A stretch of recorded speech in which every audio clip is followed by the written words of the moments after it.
모든 것들을 제공해 주셔서 감사를 드립니다.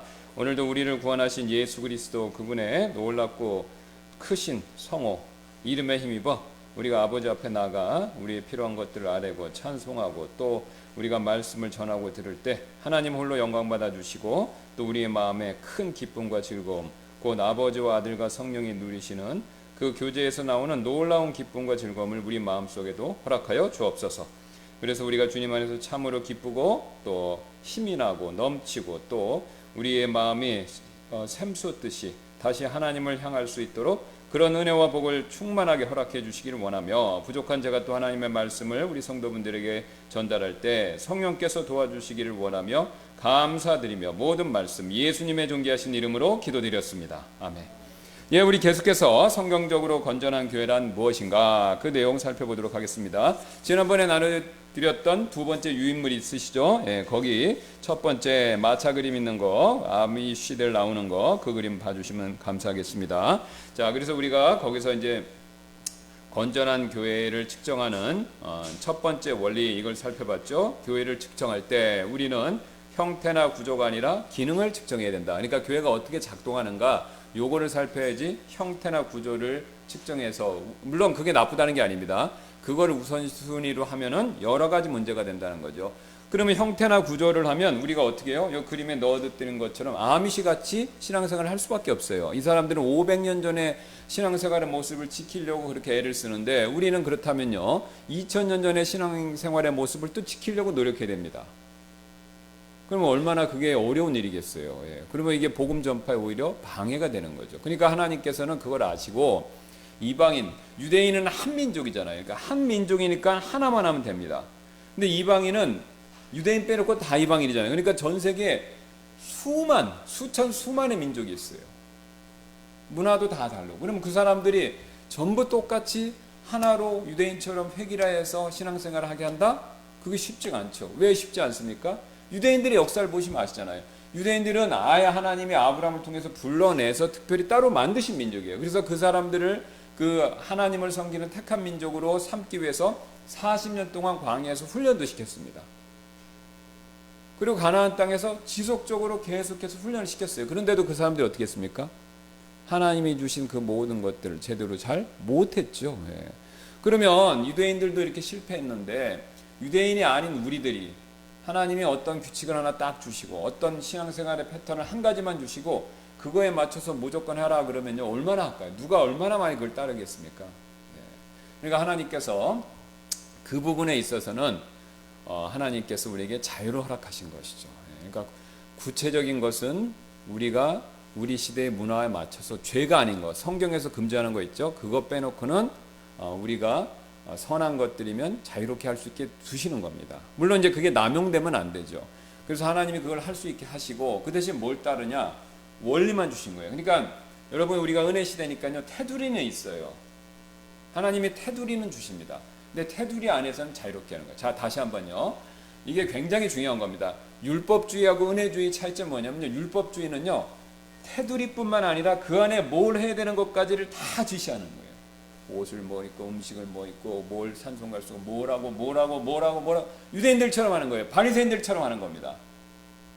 그렇게 하면 율법주의로 흐르는 거예요. 그게 나쁘다는 게 아니라 우리 인간은 이상해서 그런 규칙을 주면 규칙을 지키는 데만 몰입하고 못 지키면 정죄받고 지키는 사람은 의인되고 이게 바리새인이잖아요. 그죠? 지키면 자기 우쭐해서 정죄하고 못 지키는 사람은 힘들어서 교회 안 나오고 그죠? 예. 이게 패턴입니다. 예. 그러니까 그 율법주의로 그렇게 하면 그런 패턴이 있으니까 하나님이 큰 테두리만 주시는 겁니다. 그 테두리 안에서 죄가 아닌 것들은 자유롭게 하는 거예요. 그러니까 무엇을 먹든지 또 뭐 우리가 점잖은 복장을 해야 되는데 점잖은 복장도 구체적으로 뭘 할지 그거는 이제 시대에 맞춰서 문화에 맞춰서 하시는 거예요. 치마를 입어도 그 뭐 색깔이나 디자인 같은 거는 자유롭게 그죠? 막 스쿨 유니폼처럼 똑같은 걸 입으라고 그렇게 말씀을 안 하시는 거죠. 예. 베드로 서신서가 얘기하기를 베드로가 여자들은 정숙하라고 그랬지 정숙함이 뭔지를 구체적으로 지시라는 거예요. 뭐 치마 길이 몇 센치, 무슨 색깔에 무슨 무늬 있으면 되고 없으면 안 되고 이런 얘기 없잖아요. 예. 그러니까 정숙하게 옷을 입되 그 테두리 안에서는 자유롭게 하라 이 뜻인 겁니다. 그래서 하나님이 이런 은혜 안에서 자유롭게, 그러니까 이 테두리는 있어요. 근데 그 테두리를 무시하면 그게 뭐가 되냐? 그게 이제 뭐 일명 무법주의, 반율법주의가 됩니다. 자유다 그래갖고 테두리도 필요 없다 그래요. 그러면 이제 뭐가 되냐? 세속주의로 가는 거예요. 자, 보세요. 우리 교회가 은혜롭게 한다고 해서 테두리를 없애보세요. 교회 오고 예배 오고 안 오고 마음대로입니다. 교회 예배 드려서도 예배 드린 태도도 다 마음대로예요. 네. 뭐 여기서 뭐 음식을 먹든지, 자 보세요. 음료수 같은 거 옛날에 우리 교회에 정통적으로 루이스 목사님 내가 말씀드렸어요. 물도 못 먹게 한다고 그랬어요. 그죠? 예. 근데 우리 교회는 지금 뭐 물 정도는 자유롭게 하시는데, 그럼 만약에 그 테두리도 없어서 아무것도 먹어도, 그러면 배고프다고 컵라면 먹으면 누가 말립니까? 근데 그런 식으로 가게 돼 있어요. 그건 극단적인 예지만 그런 식으로 가게 돼 있는 거예요. 앉아서 초콜릿 먹으면 누가 말리냐 이거예요. 그러니까 테두리는 있어야 된다는 겁니다. 테두리는 있고 그 안에서 자유로운데, 테두리마저도 무시하면은 이제 우리는 똑같이 세속주의, 그러니까 세상과 똑같은 거예요. 우리는 분리해야 되죠. 거룩하니까. 세상과 구별돼야 되는데 큰 테두리는 지키되, 은혜 시대라고 하더라도 그 테두리마저도 무너뜨리면 안 된다 이거예요. 예, 무너뜨리면 안 되는 겁니다. 그게 우리가 왜 침례교회 합니까? 다른 교회들은 그 테두리를 약화시키는 거잖아요. 그러니까 음악도 막 드럼 치고, 드럼이 나쁘다는 게 아니에요. 드럼 치면 되죠. 군대에서 드럼 같은 거 이거 얼마나 멋있게 하는데요. 군대에서 이거 드럼, 여러분 드럼 치는 거 봤죠? 전쟁터에서 이런 드럼 치고. 드럼 자체가 나쁜 게 아니에요. 옛날에 드럼이 없으면 안 됐어요. 자, 그런데 그 드럼은 군대에서나 필요한 때나 응원가 할 때나 치는 거지, 그걸 테두리를 약화시키니까 교회에 들어와서 막 두드리면서 시끄럽게 하잖아요. 그죠? 예. 그 시끄럽게 하는 거죠.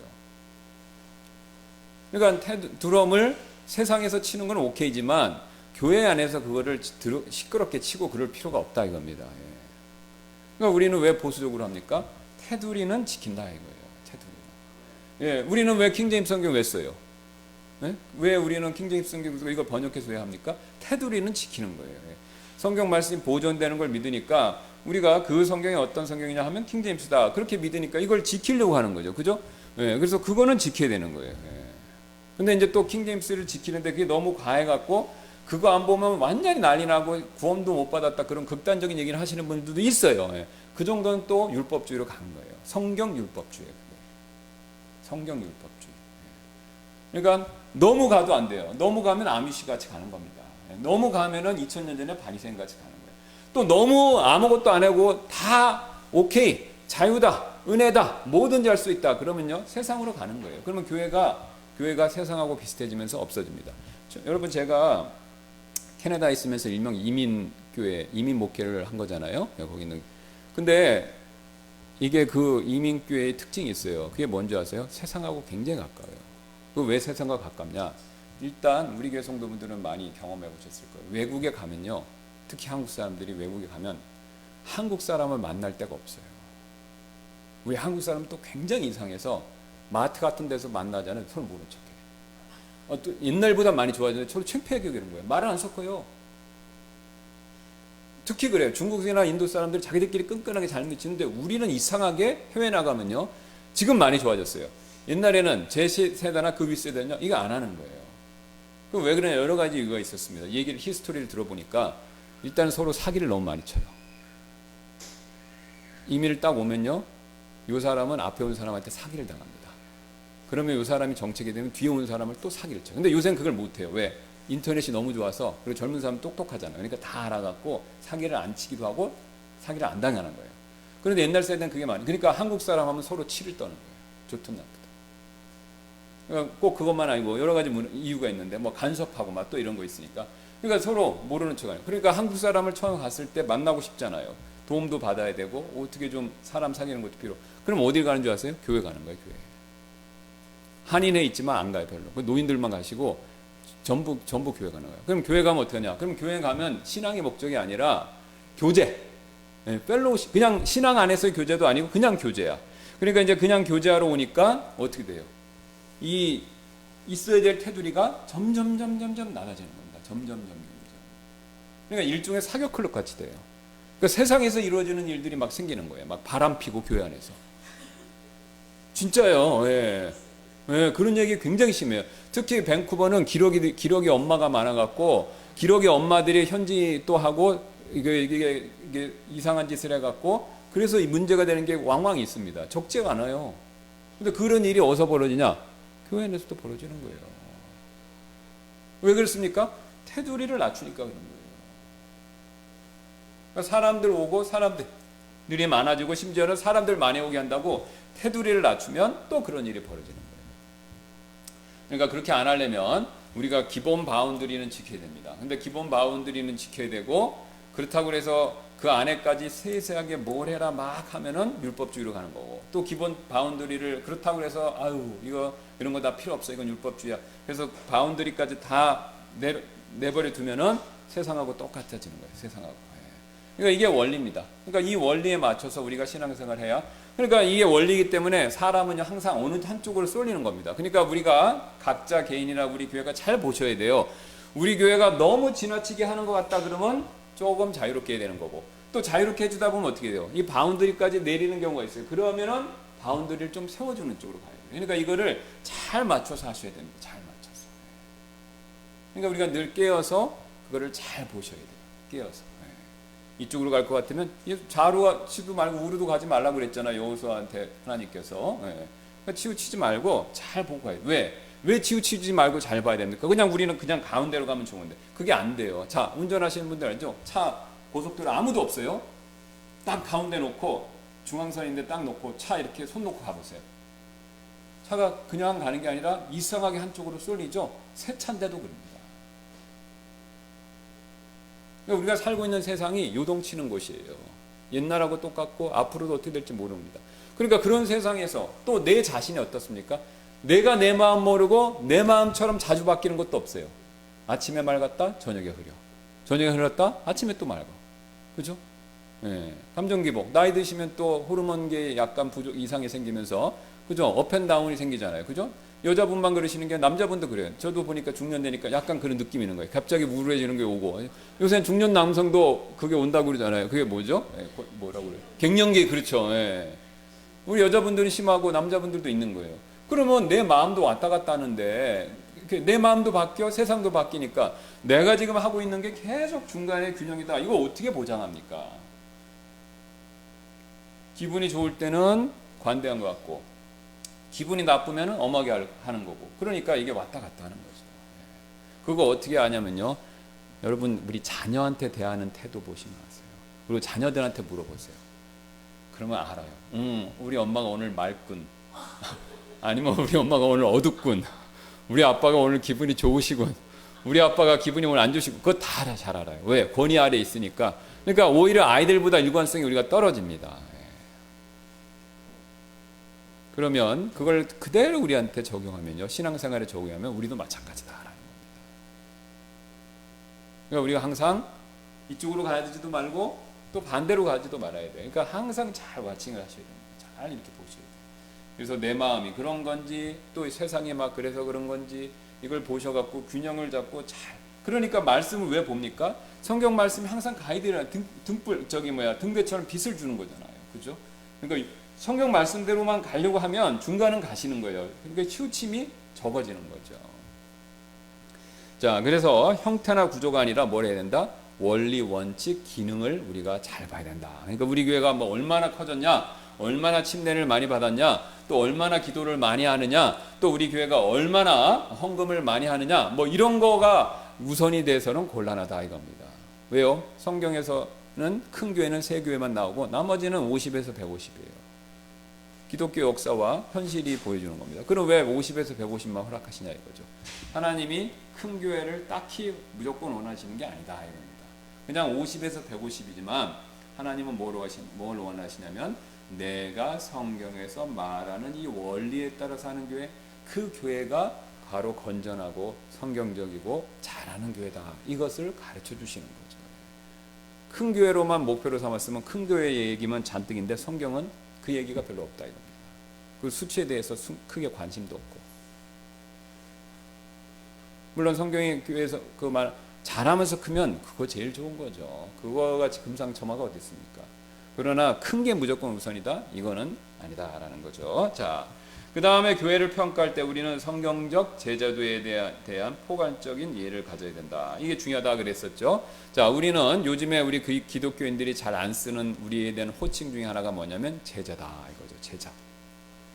우리는 구원받는 사람, 하나님의 자녀, 양자가 되었다. 우리가 그 외에 거듭난 사람이다. 많은 타이틀을 우리가 쓰면서 우리 자신의 정체성에 대해서 설명하고 전하는데요. 사실 그 중에 우리가 요즘에 제일 많이 빼먹는 우리의 타이틀, 호칭 중에 하나가 뭐냐면 제자다 이겁니다. 제자. 누구의 제자입니까?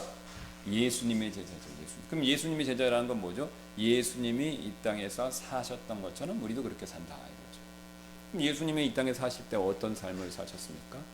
하나님 사랑하고 이웃 사랑하는 거, 그거 실천하신 거죠. 그럼 하나님 사랑 어떻게 실천하셨습니까?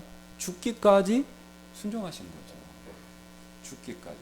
이웃 사랑 어떻게 실천하셨어요? 원수도 사랑하신 거죠. 그러니까 우리가 그 길을 가야 되는 겁니다. 물론 죽기까지 세상에서 하나님한테 순종하면 처음에는 손해 보는 것 같습니다. 맞아요. 실제적으로 손해 있어요. 자, 아브라함 우리가 수요일날 살피는데 하나님 말씀대로 순종해서 왔어요. 나왔더니 어떻게 했습니까? 오자마자 어떤 일이 벌어졌어요? 가나안 땅에 기근이 발생했잖아요. 하나님 믿고 재산이라 이런 거 다 정리하고 기본만 챙겨갖고 일종의 지금 이민 왔는데 약속의 땅이라고 그랬는데 거기 가서 보니까 어떻게 된 거예요? 기근이 온 거예요. 자, 이거 지금으로 좀 이해하시기 쉬울 텐데, 자, 누가 제안을 한 거예요? 미국으로. 아니, 미국은 잘 아시니까 아르헨티나로. 옛날에 저 어렸을 때 아르헨티나 또 이민 많이 가셨어요. 거기가 땅이 넓은데 거기 이제 그 농장 같은 거 하면 돈 많이 번다고 그래갖고, 그러면 이제 누가 제 어렸을 때 기준으로 해서 아르헨티나를 투자이면 권유한 거예요. 그래서 재산 싹 정리하셔서 아르헨티나로 그 말 믿고 딱 갔더니 거기에 대기근 흉년이 발생했더라. 그러면 어떻게 하겠습니까? 황당하죠. 예, 황당한 거죠. 근데 딱 아브라함이 그 꼴이에요. 믿고 나왔더니 이거 기근이네. 아까 아르헨티나 투자이면은 그 사람이나 원망할 수 있지만 이건 누구 원망하는 겁니까? 하나님이잖아요. 그러면 하나님이 나 불러서 재산 정리하고 가족 떠나서 오라고 그랬는데 이거 뭐야? 결국 기근 있는 땅에 와서 나 죽으라는 뜻인가? 이거 여러분 그런 생각 들지 않겠습니까? 그러니까 하나님의 명령에 따르면요, 처음에는요 오히려 손해 보는 것 같은 상황이 벌어집니다. 자, 근데 하나님이 왜 그렇게 하셨습니까? 테스트 하신 거죠. 근데 아브라함이 이 테스트에서 처음에 실패했죠. 아브라함 가지 말았어야 돼요. 이삭은 안 갔잖아요. 이삭은 나중에 가려고 그랬어요. 똑같이 이삭 때도 여러분 보시면 기근이 생깁니다. 그래서 이삭이 막 가려고 그랬는데 하나님이 막으셨고 이삭은 안 갔어요. 그럼 아브라함이 이때 기도하고 하나님께 뜻을 여쭙고 그리고 그 뜻에 따랐어야 돼요. 근데 아브라함이 이때 실패한 거죠. 근데 아브라함이 실패했지만 하나님은 놀랍게도 어떻게 하셨습니까? 잘못했는데 축복을 주신 거예요. 그럼 여기서 오해하면 안 됩니다. 이건 잘못해도 복 받네. 그러니까 은혜를 더하기 위해서 뭐를 더하자? 죄 더 거하자 이 꼴 나는 거죠. 그러면 안 되는 거죠. 그럼 왜 하나님이 그 방법을 쓰셨냐? 이유가 있습니다. 아브라함이요, 믿음이 약하지 않습니까? 그러니까 믿음이 약하니까 아브라함한테 격려를 주려고 하시는 거예요. 자, 여러분 아이들, 특히 손주 있으신 분들 있죠? 아이들이 뭘 시켜요, 하라고 그래요. 말을 안 들어요. 그러면 때릴 수도 있는데 손주는 너무 이쁘기도 하고 어리잖아요. 그러니까 말 안 들으면 어떡합니까? 매를 대는 게 아니라 사탕을 주면서, 그죠? 사탕을 주면서 일종의 뭡니까? 달래는 거죠. 때릴 수 있어요. 근데 너무 어린 거예요. 3살, 4살. 이제 말 막 해갖고 싫어, 내 거야 막 그러고 그러면은 매를 댈 수도 있지만 너무 어리고 또 너무 이쁘니까 어떡합니까? 매를 대는 게 아니라 사탕을 줘서 달래는 거죠. 바로 그겁니다. 하나님도 아브라함이 이제 믿음의 여정을 첫 시작하는 단계였기 때문에 매를 대실 수도 있지만 사탕을 주신 거예요. 그러니까 아브라함이 어떻게 했습니까? 성경에 직접적인 표현은 없지만 행동으로 보여주죠. 그가 이집트에서 오히려 부자가 되고 파라오한테 망신당하고 나서 나오자마자 한 일이 뭡니까? 제단을 쌓고 또 하나님 이름 부르었잖아요. 그러니까 양심에 찔린 겁니다. 그러니까 이게 하나님의 방법입니다. 은혜의 방법. 그러면 손주 예로 돌아가서 손주가 사탕을 받았어요. 근데 또 잘못했어. 또 줬어. 그러면 손주가 좀 컸습니다. 이제 한 10살 넘었어. 그러니까 이제 손주가 10살에 알면 훌륭한 손자고 20살, 30살 돼서 나중에 알면 어떻게 되겠습니까? 자기도 자식 길러서 이제 키워보면 알겠죠.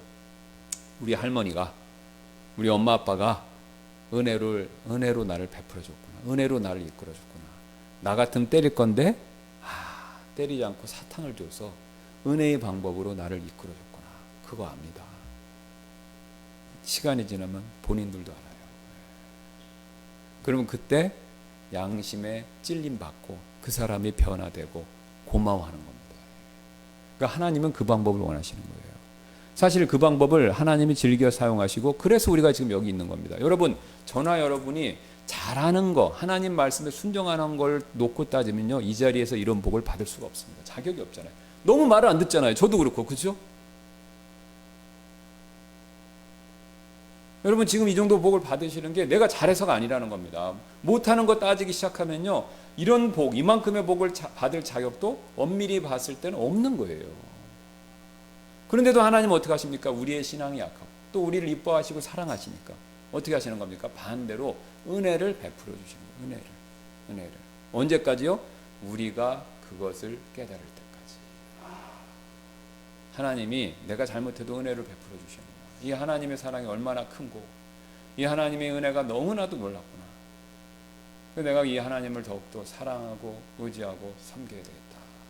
그 생각을 갖고 내 마음이 변화되는 거, 그걸 원하시는 거예요. 하나님은 그걸 원하시는 거예요. 근데 우리가 이걸 모르면 자꾸 어떡합니까?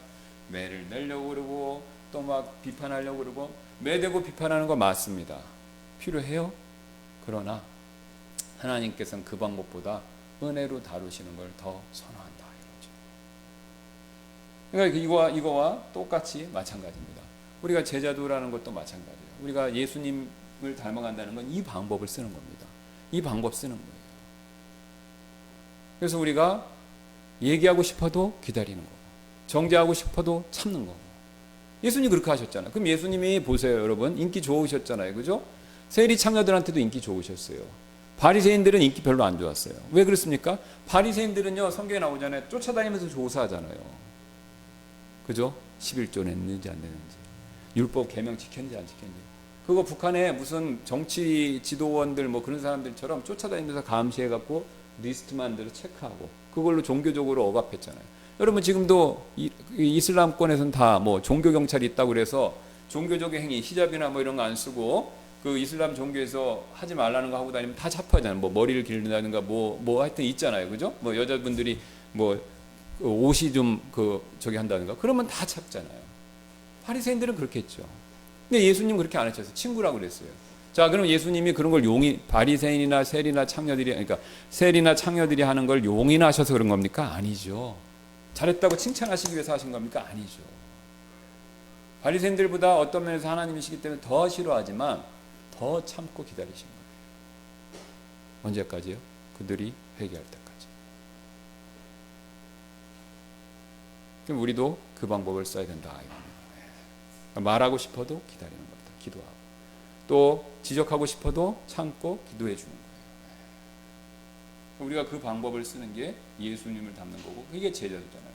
여러분, 사도행전에 보면 사도들이랑 제자들이 다 그런 방법을 쓰잖아요. 그러니까 뭐 맞서 싸우진 않죠. 부딪혀도 일단 물러나고 기도하는 거 아닙니까? 예수님의 방법대로 따르는 거죠. 사실 사람의 방법은 뭡니까? 베드로가 보여줬죠. 예수님 체포될 때 칼을 빼고, 칼에는 칼, 이에는 칼을 빼고 맞서 싸우는 거. 근데 예수님이 그 방법 쓰지 말라 그러셨죠. 그래서 우리가 그 방법을 써서 우리가 예수님을 쫓아가야 된다. 그게 굉장히 중요한 제재도가 되는 거죠. 자, 그 다음에 이제 그 내용이 뒤로 보시면 세 번째 보겠습니다. 이제 바나바나 이제 그 제자들이 오늘 누가복음에 보면은 지상 대명령을 그대로 따랐던 내용들이 나오죠. 제자가 되는 것. 사도행전 14장 21절 20절입니다.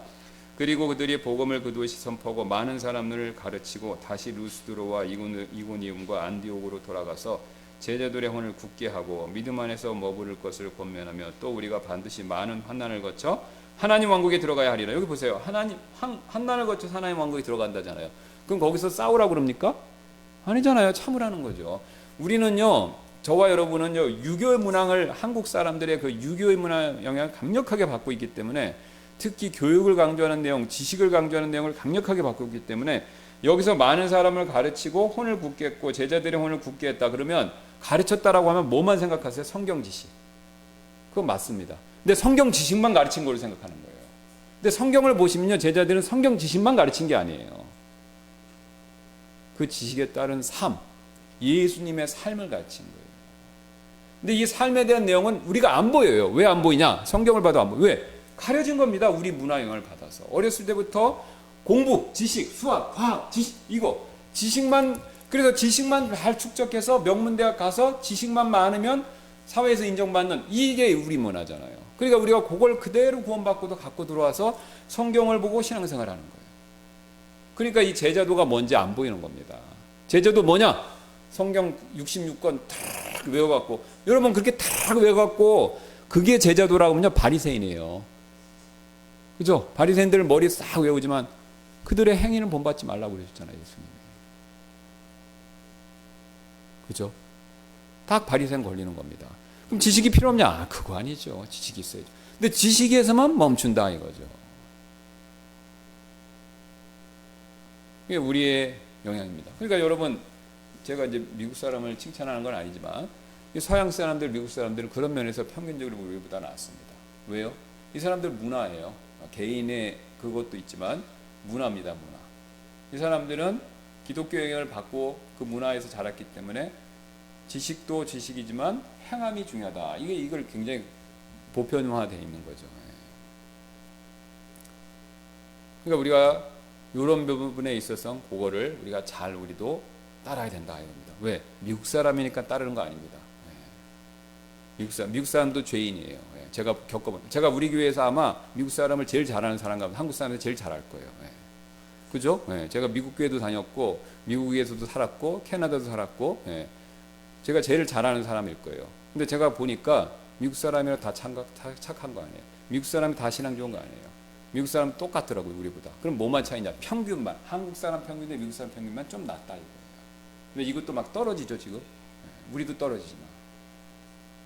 그러니까 맹목적으로 미국 사람, 저도 그렇게 생각했어요. 미국 사람은 다 좋다. 뭐 다 미국 문화면 다 좋다. 그런데 아니라는 거예요. 가서 여러분, 제가 이거 저기인데 사실인데, 제가 미국이나 캐나다에 있으면서 한국 이민 그 동포들, 해외 이민 동포들 여러분 봤는데, 제가 만난 재미교포, 제 캐나다 동포 중, 제 캐나다는 좀 덜해요. 근데 재미교포 중에서 미국 사람을 좋아하는 사람은 없어요. 자, 다시 한번. 미국 사니까 미국 사람 좋아하겠지? 아니에요. 왜? 미국 사람들하고 접해보니까 자기가 손해본 게 너무 많은 거예요. 자, 쉬운 예로 우리나라에 와 있는 외국 사람들 있죠? 공장에 이런 데서 이런 사람들한테 한번 물어보세요. 한국 사람 좋냐? 그러면 대부분 안 좋다고 그래요. 대부분 안 좋다고 그래요. 왜? 피해본 게 많으니까. 그러면 교포들 왜 사냐? 그런데 할 수 없으니까 사는 거예요.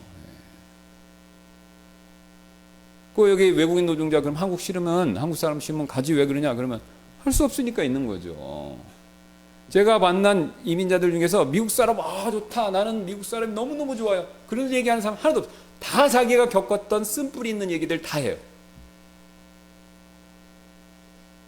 그는 외국인 노동자들, 한국에 사는 외국인들이 한국 사람들한테 당했던 불이익을 다 갖고 있어서 얘기하듯이 똑같은 겁니다, 여러분.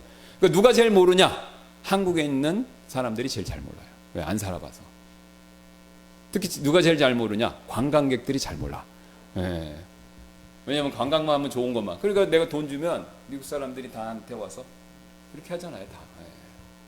다 대접해 주잖아요. 그죠? 근데 거기 가서 살아보세요. 내가 내 대접받는 호텔에서 내가 일한다고 생각해 보세요. 어떻게 되겠어요? 엄청 힘든 일 많죠. 영어 못해, 문화 몰라, 또 이게 시키는 대로 하는 거에 있어 서툴러. 엄청 힘들죠. 엄청 힘들죠. 이게 현실입니다, 여러분. 그래서 우리가 지금 말씀드렸던 것처럼 우리가 예수님의 말씀뿐만 아니라 그 삶도 그대로 본받으면서 살아야 된다. 이게 제자도다라는 겁니다. 자, 그래서 세 번째 내용은 이제 뭐냐면, 교회를 평가할 때 우리는 그 교회의 참된 제자들이 얼마나 가족처럼 기능하고 있는가, 요걸 평가해야 된다. 요거는 우리가 다음 시간에 이어서 살펴보도록 하겠습니다. 시간이 되었기 때문에 기도하고 마치겠습니다. 감사합니다. 하나님께서 오늘도 함께 해주시고 오늘 이렇게 또 참된 건전한 교회에 대한 내용들 우리가 살펴볼 수 있게 해주셔서 감사합니다. 우리도 이 성경의 원칙을 잘 깨닫고 알아서 우리가 하나님이 원하시는 그런 건전하고 성경적인 교회를 잘 세워서 그 유익들을 우리가 많이 누림으로 그것이 좋아서 우리 신앙생활을 우리가 열심히 할 수 있도록 하나님께서 우리를 격려하여 주옵소서. 또 우리가 그렇게 대해서 주변 사람들도 나는 저 교회 가서 저런 모습으로 신앙생활하고 싶다, 그런 마음을 가질 수 있도록 저희가 그렇게 변화되도록 주님께서 은혜를 베풀어 주옵소서. 이 시간 이후에 있을 예배 시간에도 하나님이 함께 해주셔서 오직 하나님만을 높이는 그런 예배 시간이 되도록 하나님이 성령께서 선하게 인도해 주시길 원하며 감사드리며 모든 말씀 예수님의 존귀하신 이름으로 기도드렸습니다. 아멘. 예, 맞습니다.